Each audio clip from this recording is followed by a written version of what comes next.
काल राज्याचे उपमुख्यमंत्री आमचे नेते आदरणीय अजितदादांची भेट घेण्याकरता देवगिरी या ठिकाणी गेलो होतो आणि त्याचबरोबर भारतीय जनता पक्षाचे नेते राज्याचे उपमुख्यमंत्री सन्माननीय देवेंद्रजी फडणवीस साहेब यांची देखील भेट घ्यायला मी आवर्जून गेलो।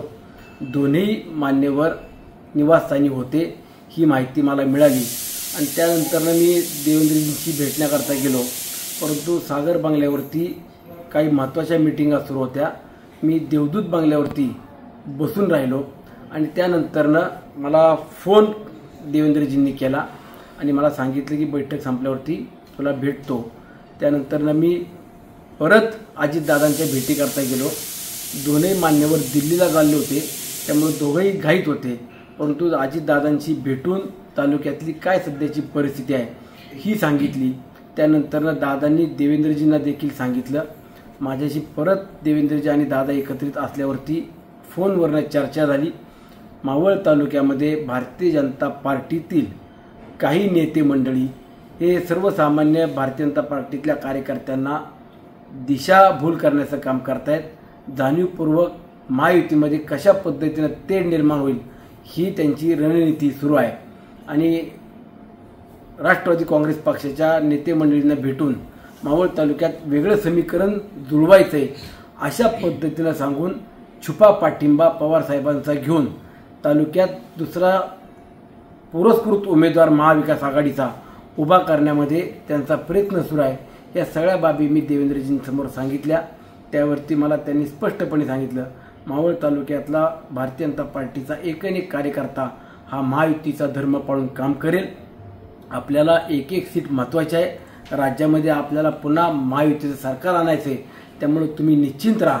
तरी देखील मी पुन्हा ते सांगितलं, मला काही जरी झालं तरी तालुक्यातील नेते मंडळी भारतीय जनता पार्टीचे आणि प्रदेश कार्यकारिणीतले प्रदेशाचे नेते मंडळी ह्यांच्यामधला समन्वय जोपर्यंत होत नाही तोपर्यंत माझी उमेदवारी जाहीर करू नका, अशा पद्धतीने मी काल आदरणीय अजितदादा आणि देवेंद्रजी या दोघांनाही सांगितलेलं आहे।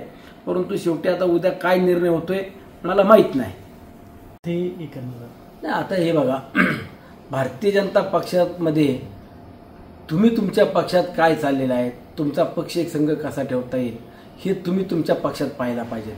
आमच्याकडे येऊन लुडबुड करायची किंवा आमच्यामध्ये भांडणं लावायची हे उपद्व्याप करण्यापेक्षा आपला पक्ष कसा एक संघ राहील हा प्रत्येक नेत्याने आपल्या आपल्या भागात पाहिला पाहिजे।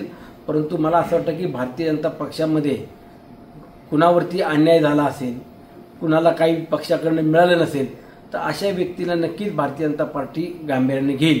परंतु ज्यांना पदं मिळाली, ज्यांना अनेकदा संधी मिळाली, वेगवेगळ्या ठिकाणी त्यांना पदं मिळवण्याचं देखील काम करता आलं किंवा पदं पक्षातून मिळवली, अशा लोकांनी आज तरी मला वाटतं की काही या सगळ्या गोष्टी किंवा या सगळ्या प्रक्रियेत येऊ नये।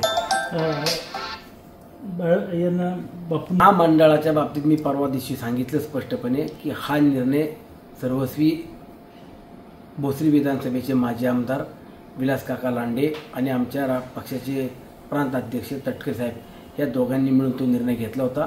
शेवटी कार्यकर्त्याला किंवा एखाद्या पदाधिकाऱ्याला कुठं ना कुठं तरी संधी ही देण्याचं काम पक्षसृष्टी करत असतात। त्यामध्ये त्यांना जिथं संधी देता आली तिथं त्यांनी संधी दिली, त्यामध्ये त्यांना जर नको असेल किंवा पाहिजे असेल तर तो त्यांचा सर्वस्वी अधिकार आहे। तो पक्षाचा जो काही निर्णय असेल त्यामध्ये मला वाटतं की मी पानगडीत पडू नये, त्यातली काही कल्पना नाही आहे। त्याबाबत अजितदादांची काय त्यांची चर्चा झाली असेल किंवा ते पूर्वी भारतीय जनता पक्षात काम करत होते, सध्या ते कुठेच म्हणजे कुठल्याच पक्षाचं ते काम करत नाही, त्यामुळे मला त्यातली काही माहिती नाही। जे काय असेल ते त्यांनी काय त्यांच्या कायदेशीर प्रक्रिया असतील किंवा कुठल्या अडचणी कुणी निर्माण केल्या असतील तर त्यांनी त्या मांडाव्या। परंतु माझ्या माहितीप्रमाणे या बाबतीत अजितदादांनी त्यांना जिथं जिथं सहकार्य लागेल ते सहकार्य बाळासाहेब नेवळेंना केलेले हे मी जवळून पाहिलेले। तालुक्यामध्ये महाविकास आघाडीच्या चिन्हावरती मग ते उद्या ही जागा जर शिवसेनेला सुटली तर त्यामध्ये मशालीचं चिन्ह घेऊन, राष्ट्रवादी काँग्रेस पक्ष पवार साहेबांच्या पक्षाला जर जागा सुटली तर तुतारीचं चिन्ह घेऊन किंवा काँग्रेस आहे पक्षाला ही जागा जर सुटली तर तिथं पंजा घेऊन, हे तीनपैकी कुठलेही चिन्ह घेऊन या तालुक्यामध्ये उमेदवार आज तरी यायला कुणी तयार नाही। याचा अर्थ मावळ तालुक्यातली जनता विकास कामांवरती विश्वास ठेवून आम्हाला नक्कीच साथ देते। परंतु उद्याच्या काळात छुपा पाठिंबा राष्ट्रवादी काँग्रेस पक्षाचा घेऊन आम्ही सर्व पक्षीय, आम्ही सर्व महाविकास आघाडीतले नेते किंवा आघाडीतील घटक पक्ष एकत्रितपणाने उमेदवार देतोय आणि काही पद्धतीने वेगळी स्ट्रॅटेजी देखील आखण्याचं काम करतायत। यामागे काही भारतीय जनता पार्टीचे देखील नेते आहेत, हे मी नाकारत नाही। उद्याच्या निवडणुकीला सामोरे जात असताना मला आनंद आहे, समाधान आहे की राष्ट्रीय पक्ष म्हणत असताना काँग्रेस पक्ष हा स्वतःचं चिन्ह घेऊन या ठिकाणी उमेदवार देऊ शकत नाही आणि प्रांतिक पक्ष म्हणत असताना राष्ट्रवादी काँग्रेस पक्ष किंवा शिवसेना ह्या देखील पक्षाचं चिन्ह घेऊन या ठिकाणी उमेदवार येत नाही। याचा अर्थ मावळ तालुक्यामध्ये महायुतीचा उमेदवार हा मोठ्या मताधिक्याने विजयी होईल।